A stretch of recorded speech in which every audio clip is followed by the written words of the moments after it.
Good morning, students. Chapter number 18, right.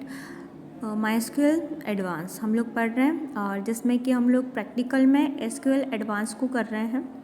SQL basic हम लोग start कर चुके हैं और कुछ प्रैक्टिकल हमने आज भी कंप्लीट किए हैं। अभी तक हम लोग जो यहाँ पर मैंने आपको बताया था कि कंस्ट्रेंट कौन कौन से होते हैं और बेसिकली कंस्ट्रेंट का यूज़ क्यों किया जाता है। कंस्ट्रेंट का यूज़ करके हम किसी भी टेबल पे रूल्स लगाते हैं कि किस टाइप का डेटा उसके अंदर स्टोर होगा।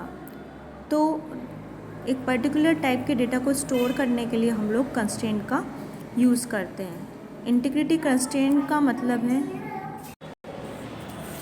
हमने यहाँ पर देखे कि कौन कौन से कंस्ट्रेंट्स होते हैं।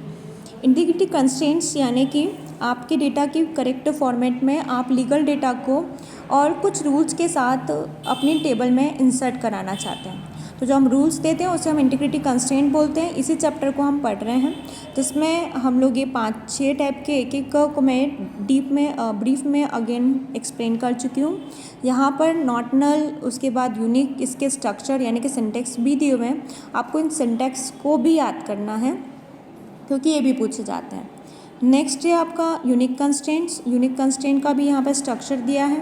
प्राइमरी की को भी हम कैसे यूज़ करेंगे उसका स्ट्रक्चर भी दिया है। हर सिंटैक्स को आप कब देते हैं, जब आप टेबल क्रिएट करते हैं। टेबल क्रिएट करते समय ही आपको सारे रूल्स देने होते हैं। फॉरेन की कंस्ट्रेंट, इसको भी हमने देखा कि ये 2 टेबल पे लगता है। प्राइमरी की एक टेबल पे लगता है और फॉरेन की जो होता है वो एक से ज़्यादा टेबल पर अप्लाई होता है। इसमें जो पहली क्लास होती है उसे हम बोलते हैं, जो पहली टेबल होती है उस टेबल को हम पेरेंट टेबल बोलते हैं और जो दूसरी टेबल होती है उसको हम चाइल्ड टेबल कहते हैं। तो पेरेंट टेबल और चाइल्ड टेबल दोनों में एक एक कॉलम सेम होना चाहिए। जैसे कि यहाँ पर एक एक कॉलम कौन सा सेम था, डिपार्टमेंट नंबर। तो जो हमारी पेरेंट क्लास होगी हम उस पेरेंट क्लास के साथ प्राइमरी की को ऐड करेंगे और जो हमारी चाइल्ड क्लास होगी उस चाइल्ड क्लास के साथ हम फॉरेन की को ऐड करेंगे। पेरेंट क्लास के साथ प्राइमरी की है ना, P फॉर पेरेंट और P फॉर प्राइमरी की आपको पेरेंट क्लास में बनानी है और चाइल्ड क्लास के साथ आपको फॉरेन की को लगाना है। दोनों के भी सिंटैक्स यहाँ लिखे हुए हैं। जैसे हमने यहाँ टेबल क्रिएट करी और टेबल क्रिएट करते समय यहाँ पर प्राइमरी की लिखा। उसके बाद में जब हमने दूसरी टेबल क्रिएट करी तो टेबल क्रिएट करने के साथ में यहाँ पर फॉरेन की लिखते हुए उस कॉलम को फॉरेन की बनाया। दोनों में सेम कॉलम ही हमारा प्राइमरी की और फॉरेन की बनेगा। एसक्यूएल की कौन कौन से चेक कंस्ट्रेंट्स हैं वो हम देख लेते हैं। एसक्यूएल के चेक कंस्ट्रेंट्स उसी एक कंस्ट्रेंट्स में से हैं। चेक कंस्ट्रेंट को हमने बताया था, इसका भी यहाँ सिंटैक्स लिखा हुआ है। चेक कंस्ट्रेंट का काम होता है किसी पर्टिकुलर कंडीशन को चेक करना। जैसे हम यहाँ पे चेक कर रहे हैं कि स्टूडेंट की जो एज है वो ग्रेटर देन 18 है या लेस देन 18 है, तो हम यहाँ पर चेक कंस्ट्रेंट का यूज़ करते हुए किसी पर्टिकुलर कंडीशन को चेक करते हैं। उसके बाद में हमारे पास है डिफ़ॉल्ट कंस्ट्रेंट। डिफ़ॉल्ट कंस्ट्रेंट भी मैंने आपको बताया कि हम बाय डिफ़ॉल्ट जब किसी वैल्यू को सेट करना चाहते हैं तो हम डिफ़ॉल्ट कंस्ट्रेंट को यूज़ करते हैं। बाय डिफ़ॉल्ट किसी वैल्यू को देने के लिए, जैसे यहाँ पर डिफ़ॉल्ट हमने क्या लिख दिया, इंदौर, तो यहाँ पर बाय डिफ़ॉल्ट सबकी सिटी क्या आ जाएगी, इंदौर।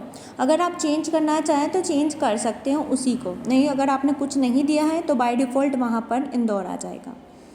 इसके बाद में हमने जो कंस्ट्रेंट अप्लाई किए उसमें से अगर किसी कंस्ट्रेंट को मॉडिफाई करना हो तो हम किस टाइप के कंस्ट्रेंट का यूज़ करेंगे, वो हमारा नेक्स्ट टॉपिक है मॉडिफाइंग कंस्ट्रेंट्स। मॉडिफाइंग कंस्ट्रेंट, इसमें कभी कभी टेबल बनाने के बाद परिभाषित कंस्ट्रेंट को संशोधित करने की आवश्यकता होती है। मतलब एक बार हमने कोई कंस्ट्रेंट लगा दिया, जैसे कि हमने नेम के साथ में प्राइमरी की लगा दिया या नेम के साथ में हमने नॉट नल लगा दिया और समय के साथ मुझे लगता है कि इसे नल नहीं रखते हुए मुझे इसे कोई वैल्यू असाइन करनी है, नॉट नल नहीं रखते हुए इसे नल रखना है, यानी कि कोई वैल्यू नहीं हो तो भी चलेगा। ऐसा कभी ऑप्शन फ्यूचर में होता है। जैसे हमने बनाया था कॉन्टैक्ट नंबर यानी कि मोबाइल नंबर, तो अगर कॉन्टैक्ट नंबर यदि हमारा कॉन्टैक्ट नंबर हमें लगता है कि इसको मॉडिफ़ाई करना है तो हम मॉडिफ़ाई करेंगे। इस प्रकार हम मॉडिफाइंग कंस्ट्रेंट का यूज़ करते हैं। मतलब जब हमें किसी पहले से मौजूद डेटा को चेंज करना पड़ता है या उसे अपडेट करना होता है, उस स्थिति में हम मॉडिफाइंग कंस्ट्रेंट का यूज़ करते हैं। ठीक है, मॉडिफाइंग कंस्ट्रेंट में हमारे पास मॉडिफाइंग कंस्ट्रेंट